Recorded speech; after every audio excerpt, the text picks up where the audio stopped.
Assalamualaikum warahmatullahi wabarakatuh. Kami dari kelompok 6 akan mempresentasikan presentasi tugas akhir desain berkelanjutan yang bertemakan pengolahan limbah kain.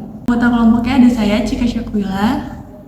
Saya Syahda Nabila Mulia. Saya Rahmania Desanir. Kemudian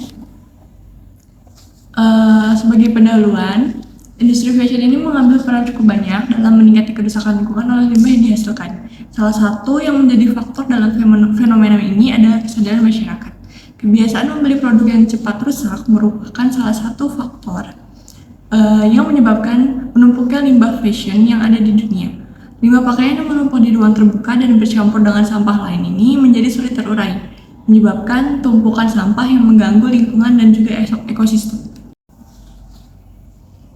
Latar belakangnya di sini adalah dari data yang dikeluarkan oleh Sistem Informasi Pengolahan Sampah Nasional (SIPSN) menunjukkan sampah kain menyumbang 2,5% dari total volume sampah. Meski presentasi relatif kecil, tindakan pembuangan pakaian diprediksi akan semakin marak dan meningkatkan angka sampah pakaian. Kemudian, Kementerian Lingkungan Hidup dan Kehutanan (KLHK) 2021 melalui SIPSN mengungkapkan bahwa Indonesia menghasilkan 2,3 ton limbah pakaian atau setara dengan 12% dari limbah rumah tangga. Sampah pakaian tidak hanya menjadi tanggung jawab konsumen selaku pengguna, tetapi juga industri tekstil yang perlu melakukan manajemen sampah. National Geographic bahkan menyebut industri fashion diperkirakan bertanggung jawab atas sekitar 20% pencemaran air bersih dan 10% emisi karbon secara global. Solusi permasalahan yang kami temukan adalah metode upcycling fashion. Upcycling fashion adalah proses mengubah pakaian lama yang telah usang ataupun rusak menjadi produk baru bernilai guna tidak hanya pada pakaian saja, namun berbagai fashion item lain seperti celana, topi, jaket, dan sebagainya. Melalui metode upcycling, para pelaku industri telah mengurangi kebutuhan energi untuk memproduksi bahan baru atau mentah yang berarti juga mengurangi polusi udara, air, lahan untuk pembuangan sampah. Bahkan emisi gas rumah kaca. Tidak hanya memberi impak pada lingkungan, metode upcycling fashion juga membantu bisnis lokal untuk berkembang yang di dalamnya ada keterlibatan dari seniman, penjahit, komunitas-komunitas lokal. Untuk solusi desainnya ada poin gagasan. Yang pertama adalah daur ulang kain. Daur ulang kain merupakan salah satu bentuk peduli kepada lingkungan agar tidak membuat limbah pakaian atau fashion semakin menumpuk.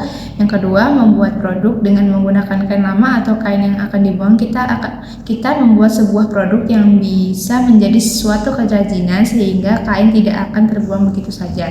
Yang ketiga, upcycling fashion. Sama dengan mendaur ulang pakaian, kain atau baju yang tidak digunakan dapat dimanfaatkan kembali menjadi sesuatu yang baru dan bisa digunakan kembali. Kain perca. Selanjutnya adalah kain perca. Kain perca merupakan potongan dari kain-kain bekas. Kain perca bisa menjadi kerajinan ataupun produk yang sangat bernilai, contohnya seperti tas, sarung bantal, dan selimut. Yang kelima, kerajinan. Kerajinan dengan menggunakan kain bekas atau kain perca dapat mengurangi limbah pakaian. Dengan dibuatkan kerajinan ini, maka kita bisa membuat produk yang mempunyai nilai jual sehingga dapat membantu masyarakat untuk membuka ladang bisnis yang baru bagi mereka yang membeli kain, bagi masyarakat untuk membuka ladang bisnis yang baru bagi mereka. Yang terakhir, membeli kain berkualitas. Dengan membeli kain atau baju dengan bahan bagus, maka kita tidak perlu membeli baju baru secara sering karena baju yang dengan kualitas bagus pasti akan tahan lama dan kita tidak akan membuang-buang kain karena seringnya membeli pakaian baru. Berikut adalah mind mapping dari poin gagasan tadi. Sekaligus solusi perancangan, upcycling fashion, kerajinan, membeli kain berkualitas, kain perca, membuat produk, dan daur ulang kain. Lalu ini adalah mood boardnya. Lalu ini adalah konsep desain tote bag. Tote bag ini dibuat dari banyaknya kain perca yang telah kami ambil dari penjahit-penjahit yang sudah tidak membutuhkan kain sisa. Tote bag ini dibuat untuk memuat laptop atau yang membawa sketchbook, pouch makeup atau tempat pensil dan notebook. Ukuran dari tote bag ini adalah 45 x 35 cm dengan kain kanvas dan campuran kain baby kanvas. Lalu ada konsep kedua, yaitu konsep desain bantal. Bantal ini didesain pada bagian tengahnya menggunakan kain perca yang bukan secara random seperti pada sisi kiri atau kanannya. Dikarenakan terkadang saat digunakan dapat merasakan ketidaknyamanan adanya bagian jahitan yang menonjol.